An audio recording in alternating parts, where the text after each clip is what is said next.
So for the scrappy lanyard, you're gonna start with a 2-inch wide strip. Now honestly, you could start with other widths of fabric, depending on how wide you want your lanyard to be. This one is going to be similar to a Vera Bradley lanyard. And one thing to do to it to make it more structured is to add a 2-inch wide piece of fusible interfacing. And I've already cut this one, and it's got the bumpy side here. So I've got my fabric piece on the ironing board. I've got the right side of the fabric touching the ironing board right now, and I've got the wrong side of the fusible, or the bumpy side of the fusible touching the wrong side of the fabric. Just to show you what I'm doing here, I'm gonna lay those down. And then I'm going to trim off the ends. What you want to start with is a piece of fabric that is the appropriate length for you, okay? And so I've already measured around my neck, and I need a total of 36 inches to work with. So I started with a 36-inch piece of this fusible interfacing, and I'm gonna trim off just the extra ends that I don't need, okay? Then I'm gonna take this piece and just fold it over. So now what I'm gonna have is I'm gonna have my fusible laying down on the ironing board, my fabric on top of it, and then I'm gonna be pressing the right side of the fabric, okay? And what I'm doing here is I'm just making sure that that fusible interfacing secures to the wrong side of my strip of fabric. You wanna be careful not to press interfacing where the glue would touch the iron, because it will ruin it, or it would at least make it dirty for a period of time. So you press that until the fusible sticks to the back of your fabric. The next step here is to take this long strip, and we're gonna fold it in half, hot dog style, with the edges touching to make a crease.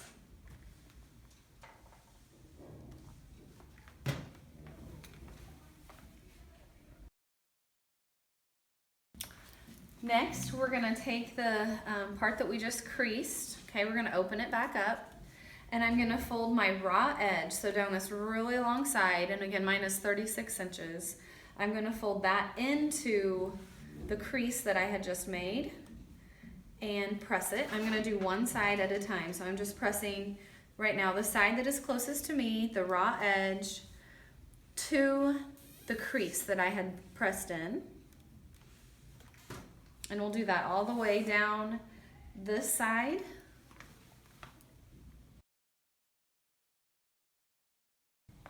You're gonna repeat the process on the other long edge. So now I'm going to press this edge into the center, just as I did on the other side.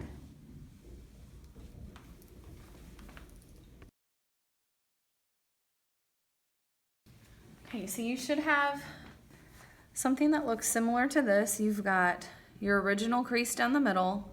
You had your two edges that you pressed in to the crease in the center, and then you folded it in half one last time, and then you'll place pins in just to hold it in place until we put the lanyard clasp on and sew it. Before you sew it, you're gonna take out your lanyard piece. You can find these at any craft store. I buy them in bulk on Amazon. You'll just slide, this is a D-ring at the end of this one. You'll slide it over the end of one end of the lanyard. Then you're gonna fold this in half, even with the ends, and you just wanna make sure that it didn't twist up on you or anything like that. Okay, then I don't have any pins down here at this end, and that's what I need. Need to grab in the middle here.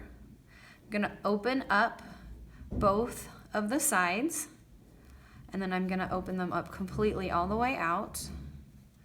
And now the ends, just the ends, are gonna lay right sides together, even with one another.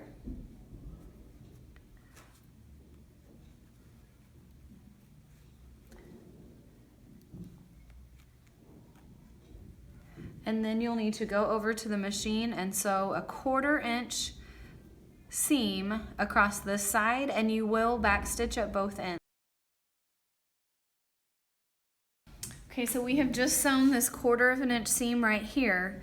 Now you need to just kind of pop it back in place. So what that means is this edge and this edge are going to be folded back to the middle, and then you'll fold it in half again.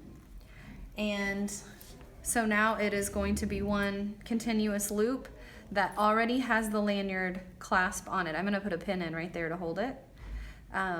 So now we are ready to go in at the machine and put a top stitch hem along the open edge first and then along the folded edge second. All right, to sew our loopy lanyard, you're going to have all your pins in here and your lanyard clasp on. You're going to go to your machine and pop off the free arm. It just kind of slides off to the left side, set it aside.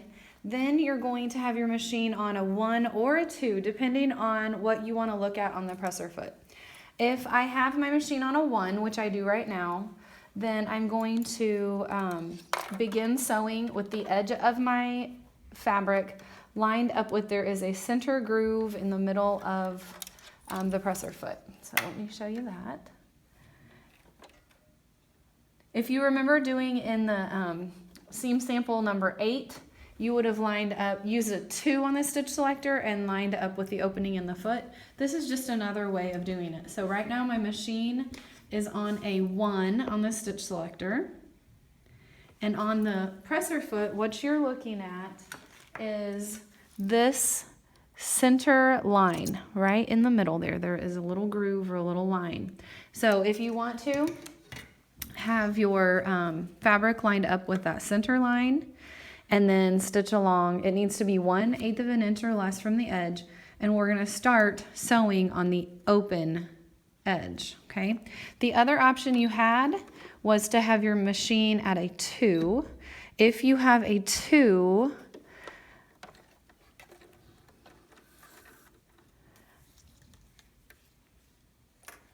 then you could slide it all the way under. Excuse me, let me start this way.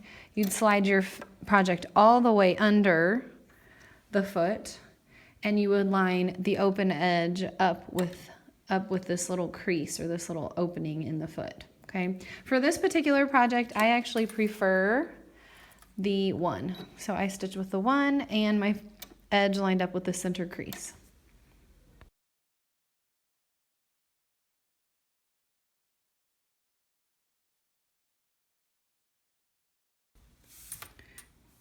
Okay, so one side of the lanyard has been sewn. This was the open edge.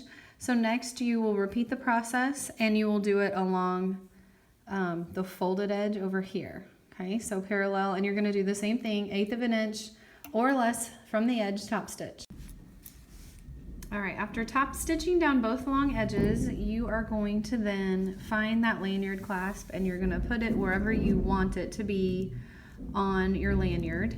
And then you're going to lay the 2 pieces or the 2 sides flat, okay, and even on the sides, and then you're going to stitch about 3/4 of an inch from where the lanyard clasp is. You're going to stitch across, back, and forth several times just to secure it, and then you are finished.